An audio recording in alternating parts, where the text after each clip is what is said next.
discuss with us in general terms what you and Stephen discussed? Sure. And how, moving forward, how this is going to affect the quarterback position Sure. beginning in August? Sure. So, one of the things that I try to do here is twice a year, after the season and after spring practice, I bring every guy in on the football team, scholarship player, non-scholarship player, and I spend, anywhere from 15 to 20 minutes with each guy. So that's what I've done over the last 5 to 6 days, not including the weekend. And what I try to do there is talk about a lot of different things: academics, social issues, family issues. These guys are young guys and they're going through a lot of things. And then I evaluate their football skill set where it is at that time, and I try to give them an indication of where they're going to be in the future, what their role is on the team. And so when I brought Stephen in, that's basically what I did. And I thought that he got better throughout the spring. I have nothing but great things to say about him. I have a very positive, I believe, relationship with him. I told him what I felt was the truth and what he needed to do to get better. I felt like he would still get repetitions here at Penn State.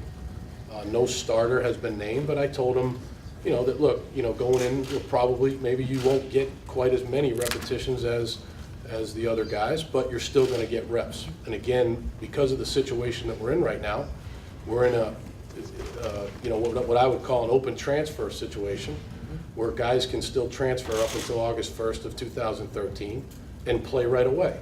So he discussed it with his family, had a very well thought out discussion with his family, and he felt like it was in his best interest to try to go play somewhere else where maybe he thought he had a better shot at being a starter. I've helped him. I've talked to other coaches for him. I respect his decision. I wish he stayed and stayed with us, because I think he's a really good teammate. He's a good kid.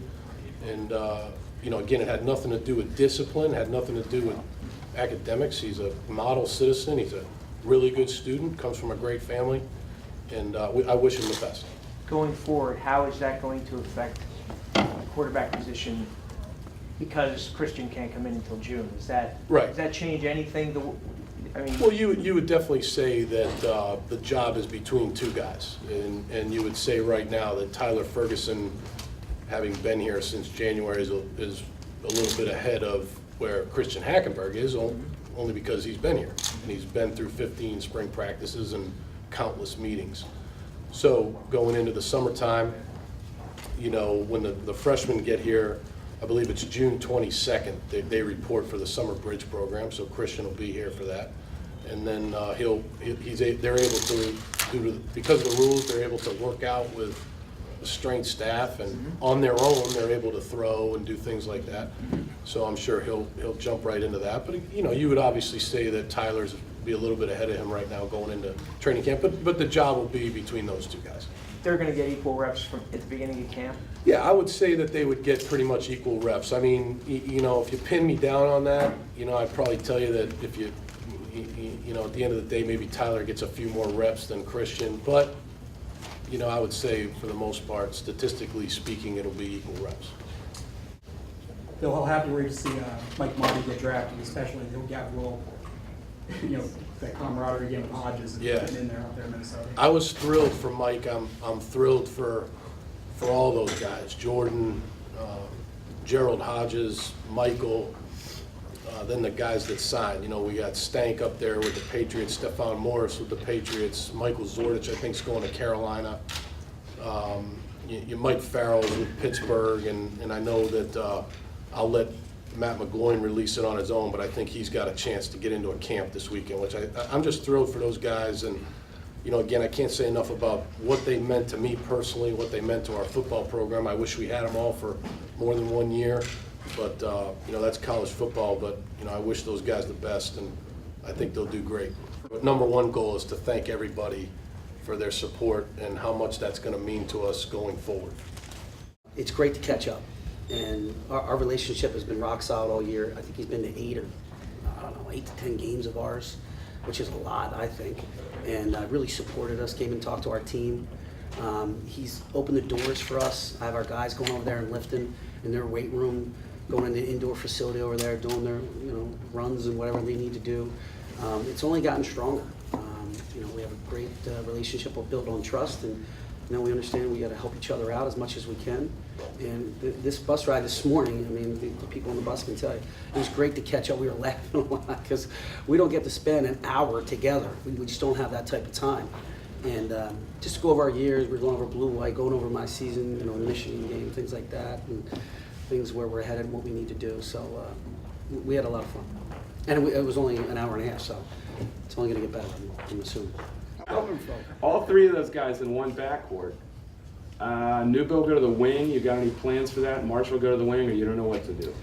I mean, right now, you probably, depends on who can cover, you know, who can That's a defend three. the three. Yeah. And then, you know, we always put our guys in position on the floor, and then we all put numbers to them, but we want to put them on the floor for their strengths. So, you know, we all know Marshall likes left. We all know DJ Newbill likes right, and Tim likes right. I think Jermaine's going to be a key because of how well he can shoot and how well he can stretch it for those other guys. Can he defend a three?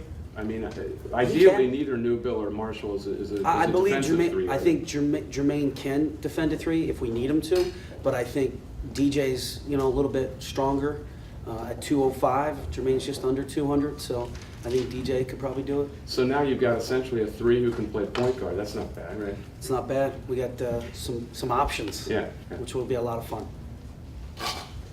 The Big Ten Network yesterday had you as the coach of the year for next season if they had to pick it today.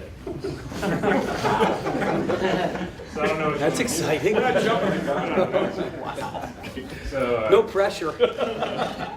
congratulations. Thank you. Is this the award ceremony? Nobody told me about this. With that in mind, with Tim coming back, the guys you're bringing in, and now that you've been able to step away from last season, can you kind of gauge where you feel you're going from there? I like where we are. I was going to say that in my speech a little bit later on. I feel like we have a good nucleus of players, veterans and youth, and I feel like we set the foundation over the last couple of years of playing hard and not giving up and keeping a great attitude. And you guys know about my attitude club, and I think that's really helped us stay in games against the bigs of the Big Ten, you know, the Indianas of the world, the Michigan States and Ohio State. And but, you know, let's not forget about Ross Travis either. I mean, he's going to end up, he's the second right now leading rebounder behind Payne with everybody leaving. So I'm excited about this group. I'm not going to put any predictions out there because we need to stay healthy. My first 2 years, we've had a ton of injuries and some setbacks. But as far as direction, we're moving up. You know, we're moving up the scale, and I like where we're headed. And you had a guy, obviously you can't talk about recruiting specifics, but was looking up some information about a guy that you had on there and ran into some people at LaSalle are talking about how Penn State's opened up this sort of like Philadelphia pipeline. I think some fans were like, we have to keep these guys from getting these guys from Philadelphia to get Sure. to Penn State all the time. Are you feeling like you're getting that pull that you've been trying to work for? I think there's no question the Big Five now recognizes us as a major player in Philadelphia, or the City Six. I think they know we're going to come in there, we're going to try to recruit the best talent that's in Philadelphia. We just need a guess. I'm excited about Julian Moore. I mean, MVP, received a lot of awards and accolades this year. 6'10", he's long. I mean, I think a lot of people would love to have him now. I think that's a great job by our staff of evaluating. But I think we are a major player now, and you know, and we'll continue that. And who knows what might happen in the near future here? Because I know exactly who you're talking about.